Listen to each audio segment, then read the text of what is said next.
What is up, Inspire Minnesota? This is Aaron coming back at you again with another kind of a two-part video here. One half of it, I guess you could call a PSA or a public service announcement, and the other one is the actual story that I wanted to relay to you guys. Um, it's not a pleasant one. If I didn't want to spread the message of positivity, I would never even read this on this show. It's just I can't. Okay, I'll just get into it and let you guys hear it. So, girl, her name is Karla Jacinto from Mexico. Her family life growing up was pretty bad. She was abused and ignored by her parents, and she was sexually abused by a relative from age 5 going on, and just had like the textbook definition of a dysfunctional family that there ever could be. Well, so at age 12, she was lured away from her family by a 22-year-old male with his fast talk and expensive cars. So she went with this man because she thought she was going to get a better life. And according to her, he treated her fairly well for a short while. I assume that's probably to gain her trust and or the the whole grooming thing for the industry and whatnot. And at age 12, she was put into the sex trafficking trade after this 22-year-old male made her feel like $1 million, and then brought the hammer down on her and be like, yeah, no, that was just a lie just to get you here. Here's the real deal. And she even asked the guy, who was in a group of friends, obviously, that were all in the same type of a sex trafficking trade. She even asked him, what business are they in? And he flat out told her they're pimps. So I don't know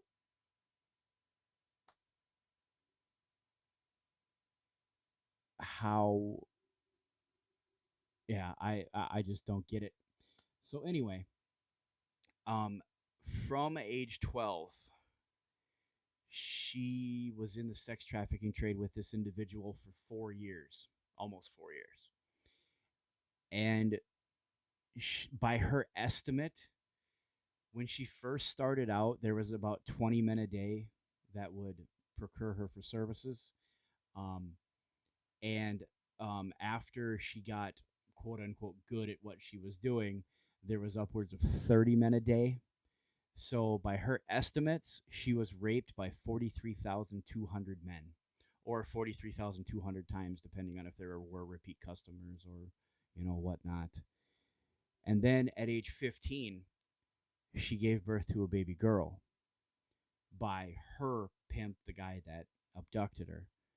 And they used the baby as leverage to get her to continue to do what she was doing.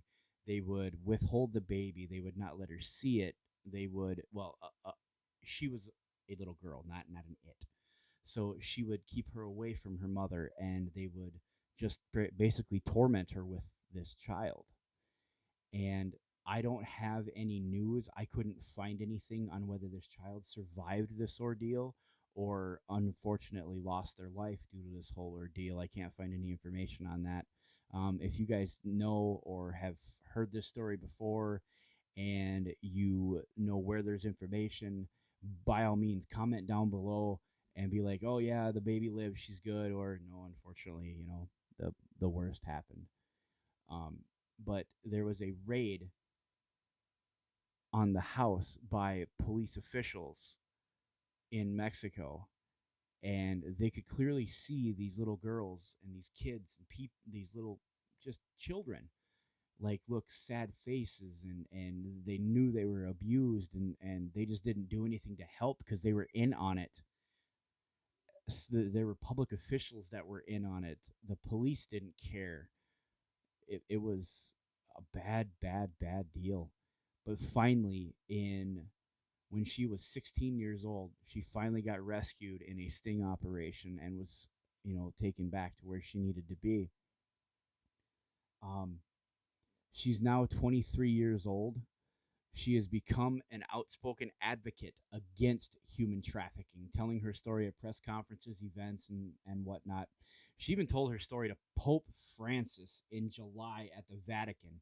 She's also spoke to the U.S. Congress about this. Her testimony was used in support of Megan's Law. Um, Human trafficking and forced prostitution is a huge, huge trade around the world. I can't understand why, but it happens and it's growing and it's getting out of hand. And there's people getting abducted all the time and being forced in this trade. And it's just crazy. Karla even literally said, quote, "These minors are being abducted, lured, and yanked away from their families. Don't just listen to me. You need to learn about what happened to me and then take the blindfold off of your eyes so you can see what's really going on, you know?" Um, and she's doing really, really well considering the ordeal that she has been through. There's really no other information on if she's, married or has kids now or, anything like that. This is a very, very short story that I found. And I thought I'd be able to dig up more on this issue and this particular case, but everything I've dug up is the exact same, almost word for word. So, like, they copied and pasted the story to each different page. So, I guess the PSA part of this is we need to take a stand against sex trafficking, abductions, anything that involve children. They should be the last people in pain or punished or hurting or anything. They should be the last on the list. So a lot of it comes down to the people that are doing the abducting and doing the, awful things that they do. And down in Mexico, it's a different breed of life down there. There's, pretty much lawlessness all over and this and that, and I get that, and sometimes it's hard to combat. But at the same time, if we raise our children right, what's wrong, what's acceptable, what's not, what's a sexual orientation, and what deserves, prison time. If we teach them correctly and help mold them into contributing members to society, I believe less and less of this will start to back off as the people lose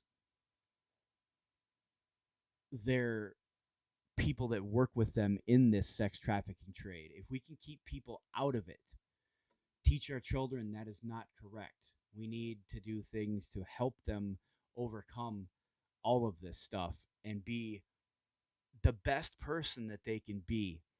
You know, the motto, do better, be better, for Inspire Minnesota can go a long way. Um, Dads out there, we can all be better. I can firsthand. I'll admit, I can be way better. I am way better than I used to be. It's just things that come with time and education and learning the right way to do things and the wrong way to do things. Teaching your kids how to treat women correctly, or if they're have a different orientation, treat them how to treat their other correctly. Show them that you can get more with love in this world than you can with hate. Although hate's an easier commodity to trade. But at the end of the day, I think what I want to say for the most part is if you raise your child to be the person that you wish they could be with, so if you have a daughter, for say, treat them and teach them to be the best person that they can be, to bring out their best, and raise them to be. So, like I said, if you have a daughter, raise her to be the woman you would want your son to marry. So, with the values and morals and all of that that you want your son to marry, well, you need to teach your daughter those same things. So, when she marries, she can teach her kids the correct way to do life, basically. Now, granted, this isn't going to be a one cure fix all for everything, because we know there's rotten people in the world that just do whatever they want to do because they can. But if we are teaching our children to be better, to do better, then I believe as it goes on down the line, the world will become a better place, because we have those people that have been taught to care, taught to offer the hand to those that have fallen in front of you, instead of mocking them and laughing, or getting your phone out and videotaping a fight between two people for some stupid reason, when you'll be over there trying to help them break up the fight. And it's just, our society has become so lazy that they would rather videotape a jock beating up on a let's call him nerdy kid. We are taught that that is more acceptable to videotape than it is to jump in and say, "Hey, knock it off. That's enough."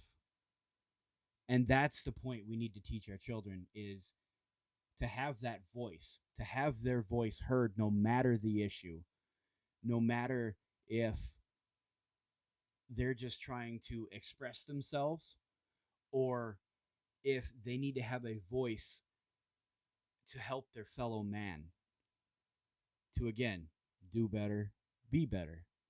That's the whole thing. So I guess that's the PSA in a nutshell. That'll be the end of the video. I think I've rambled on enough.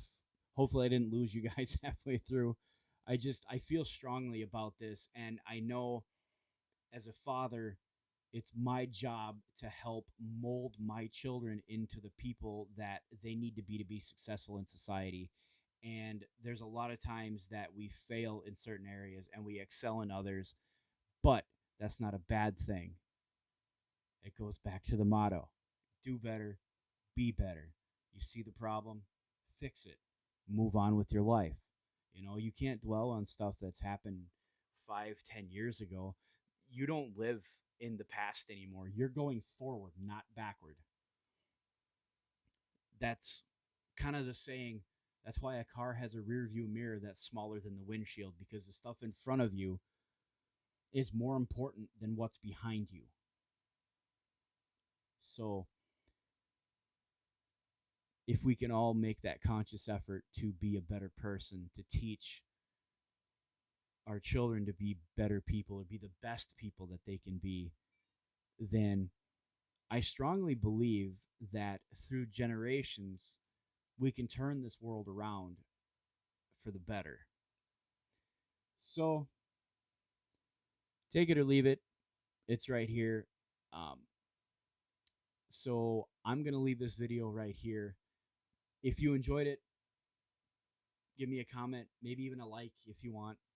Um, yeah. So, we'll wrap this one up, and hopefully I'll see you guys in the next video. Hopefully it won't be too long, but go inspire somebody today. That's going to be the main focus of the video. Be the change. Do better, be better.